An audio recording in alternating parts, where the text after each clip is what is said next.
Hello viewers, আসসালামু আলাইকুম। তাহলে OnePlus নিয়ে আসতে যাচ্ছে নতুন একটা স্মার্টফোন, যেখানে থাকতেছে IP68 এবং IP69 এর মতো রেটিং দিয়ে stereo speaker, in display fingerprint, 6000 mAh massive battery, Snapdragon 8 এলিটের প্রসেসর আর 50 ওয়াটের ওয়ালে চার্জিং সাপোর্ট। আমরা কথা বলতেছি OnePlus 13। So let's start our today's video. তাহলে প্রথমে আমরা যদি এই ফোনের ডিসপ্লে দিকে তাকাই, 6.82 ইঞ্চির LTPO AMOLED ডিসপ্লে ইউজ করা হয়েছে, যেখানে 120 হার্জের হাই রিফ্রেশ রেট দেওয়া আছে, 4500 নিট পিক ব্রাইটনেস। বুঝতে পারতেছেন তো, ডে লাইটে কোনো প্যারা হবে না।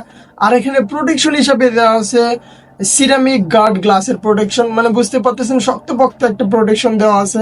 আর এখানে HDR10 এর সাপোর্ট পাবেন, ডলবি ভার্সনের সাপোর্ট পেয়ে যাইতেছেন। আর যদি এই ফোন আমরা চীন বেজেলের কথা বলি, এই ফোনে চীন বেজেল নেই ভাই। এটা একটা flagship phone, under display fingerprint দেওয়া আছে, যেটা একদম অ্যাকুরেট জায়গায় দেওয়া আছে। দেন যদি এই ফোন আমরা ক্যামেরার দিকে তাকাই, ট্রিপল ক্যামেরা সেটআপ ইউজ করা হয়েছে। মেইন ক্যামেরা হচ্ছে 50 megapixel, and then 50 megapixel telephoto lens, and 50 megapixel ultra wide, যেখানে আপনারা OIS দুটাতে পেয়ে যাবেন। আর এখানে 4K ভিডিও 30 fps এ করা যায়, আর 1080p 240 fps পর্যন্ত শুট করা যায়। মানে ক্যামেরার যে কি লেভেলের পারফরমেন্স পাবেন বুঝতে পারতেছেন। দেন যদি এই ফোনে আমরা সেলফি ক্যামেরার দিকে নজর দিই ভাই, 32 মেগাপিক্সেলের সেলফি ক্যামেরা দেওয়া আছে, যেখানে EIS প্লাস OIS সাপোর্ট পেয়ে যাবে। সো এখানেও 4K ভিডিও 30 fps এ শুট করা যায়, আর 1080p 240 fps পর্যন্ত সাপোর্ট পায় গাইস।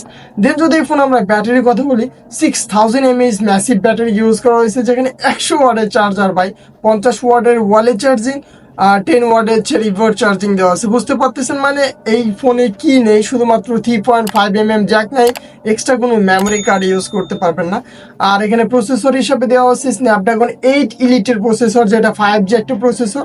তো এই প্রসেসর দিয়ে আপনি যে কোনো গেম উড়া ধুরা একদম ফাটায় খেলবেন, তো পারফরমেন্স নিয়েও কোনো প্যারা নাই। তো সব কথা বলতে গেলে এই ফোনটা আসলে একটা ফ্ল্যাগশিপ বলাই যাইতে পারে। এখন বিষয় হচ্ছে আমাদের দেশে কবে আসবে। তো রিসেন্টলি কিন্তু অফিসিয়ালি লঞ্চ হয়ে গেছে OnePlus 13 এই ফোনটা। তো দেখা যাবে আমাদের দেশে কত দামে আসে, অ্যাকচুয়াল দাম কত এখনো আমরা জানতে পারি না।